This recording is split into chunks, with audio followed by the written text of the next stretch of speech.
and welcome back to our channel. I'm Bec and this is my husband Daz. We're a couple from Australia who love to travel, and in December 2024 we set off on an unforgettable 5-week European winter adventure. In this vlog we step back in time with an underground tour of the Colosseum, explore the Roman Forum and climb Palatine Hill. We also check out the Baths of Diocletian and more incredible sights. It's a full day of ancient ruins and epic views, and with Daz being such a history buff, he's totally in his element. If you like this video, please make sure you give it a thumbs up, and if you would like to join us as we explore the rest of Europe for this holiday season, make sure you subscribe. Now let's get into the video.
A big good morning from day 32. We are still in Rome.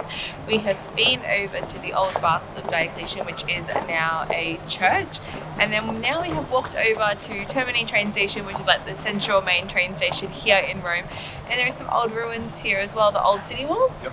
The old city walls of Rome, which are behind me. And it's just at the train station. How wild is that? As I was saying yesterday, like, you just walk around and you stumble across history in this place. And I have my personal guide to Rome right here. Yeah, I'm just looking up where we go next. Probably the Circus Maximus.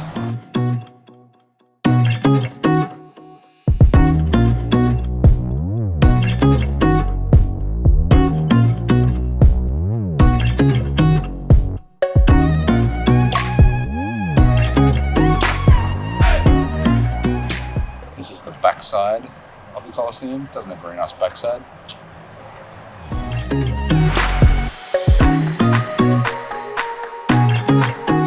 And in here, I'm pretty sure it was here, they made an elephant and a rhino have a fight. So we have made our way down to the Circus Maximus, which is an old, like, chariot racing stadium. Do you have any facts you want to spit? It was the largest stadium ever created. Could fit 250,000 people. Oh, fact check that. Put that up in the corner. And yeah, you can see the remains of it still there. Access around the palace with the emperor. He had his own box. Privacy. People would come here to get close to the emperor, just to be close in his presence, regardless of who he was at the time. And yeah, it's big, far bigger than Colosseum, far bigger. And yeah, this is all that remains. They've excavated a little bit over there, which I don't remember it being done last time, but you separate entry for that. So we're just in the actual thing. So we're now on the ground, like the chariot racing ground, like right here, under our feet.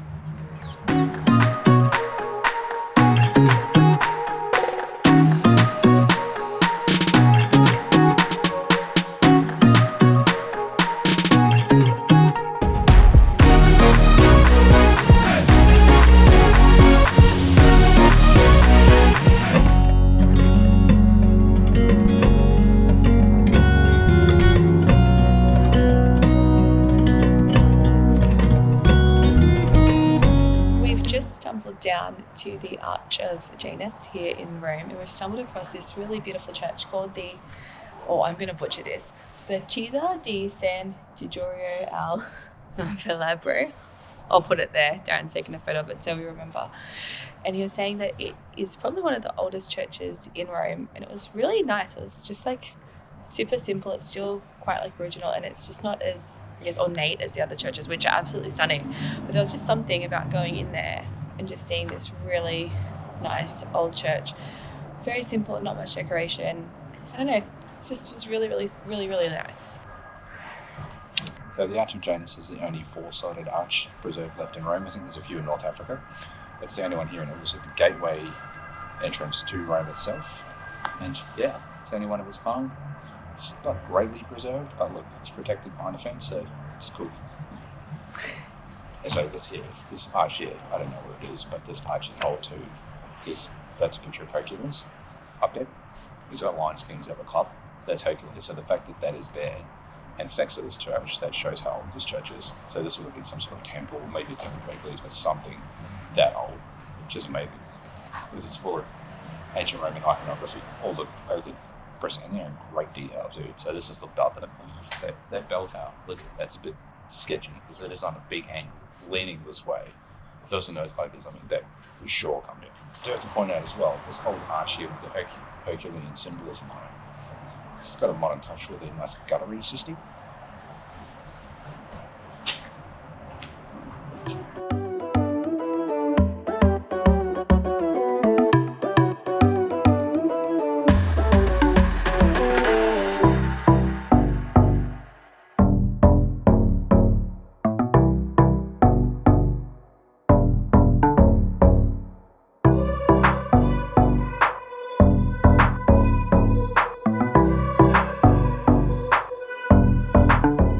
So just behind us, we didn't go across the road, but we did just see the Temple of Hercules, which is the circular one, and the Temple of Portunus, which was the other one. But now we are heading back across to the Colosseum for our third visit to the Colosseum, but this time we're going in and we're going on the underground tour.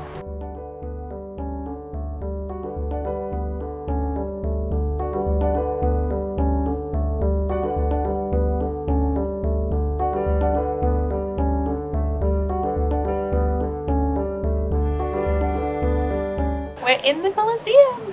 Here we are. Going on an underground tour in about 10 minutes, and then we'll get some footage of that. We'll be good.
It's amazing.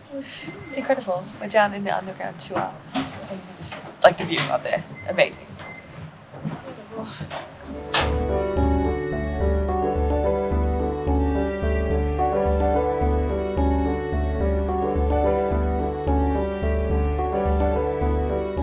Here we are, going back under in the Colosseum. It's amazing.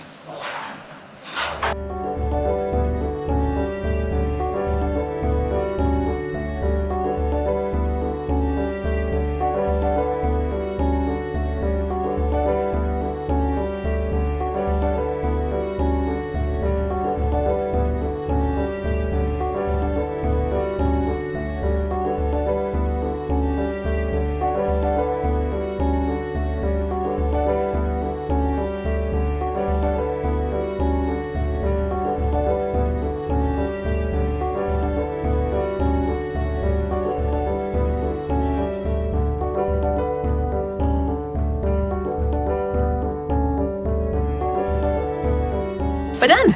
That was an hour and a half, and that was value for money. That was amazing. Great tour, highly recommend. How much was it? It was €33 each, but absolutely recommended. I would pay that again anytime. Yeah, that was really enjoyable. The Colosseum is amazing.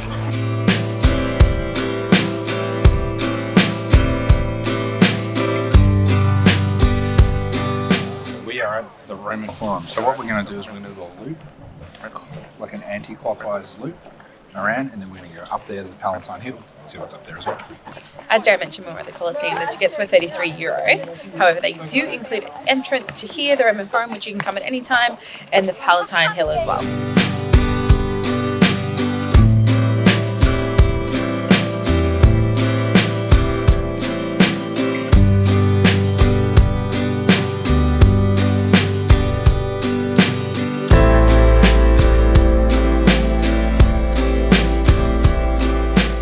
That's the Basilica of Maximus. So he was a very short-lived Roman emperor, and his whole reign was contested because there was legitimacy questions whether he was actually an emperor. He became emperor because his father Maximian was under the junior emperor to Diocletian, and there was a whole who's going to take over. And Maxentius made a claim to it through his dad, and but he took Rome, so he was emperor for a bit.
That's where the Senate of Rome met. Same building, still there, converted to a church, but it's the same building, same doors, everything.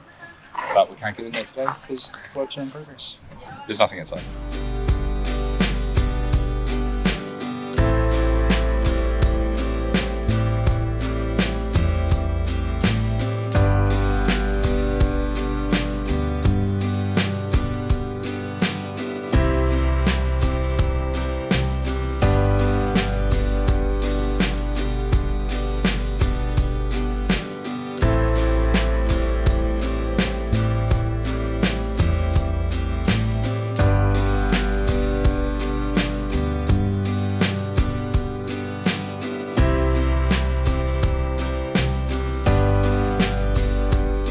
The seagulls here are massive.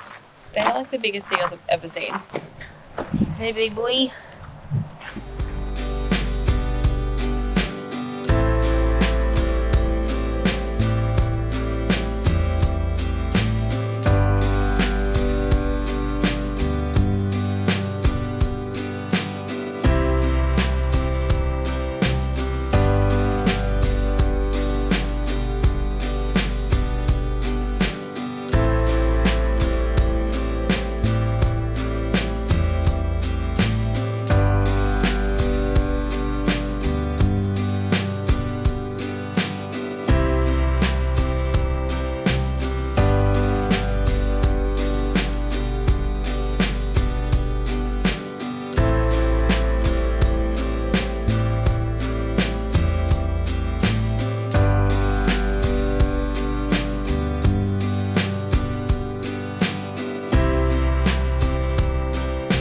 So there's, because it's purple. Purple is the colour of the emperors, only reserved for them.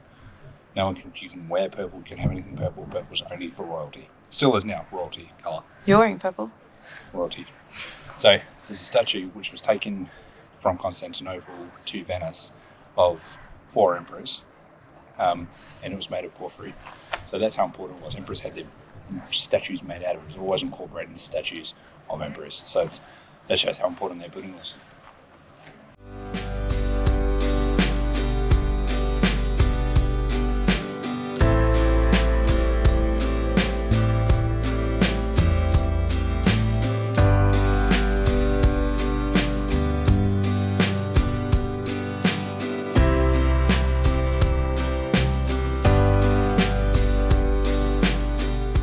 So we've come up Palatine Hill and we're now at the ruins of the old palace. It is massive. It would have been such a grand palace back in the day.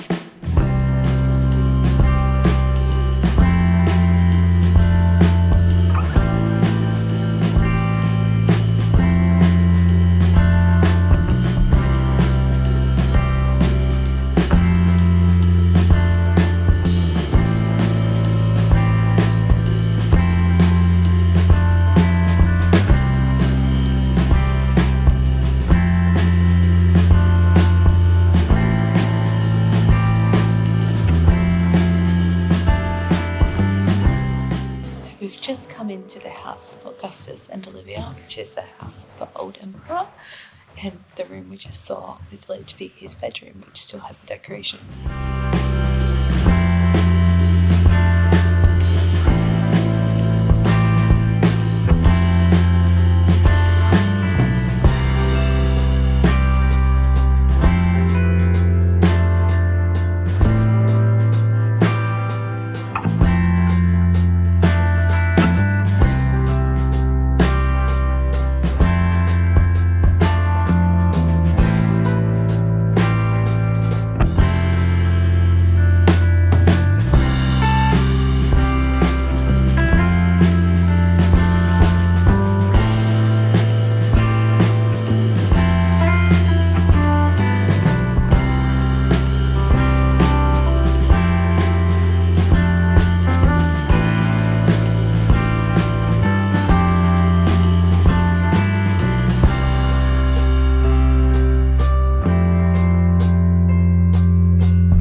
After a long day of walking and looking at ruins, we are having our first Italian gelato.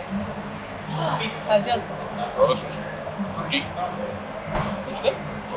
It's good.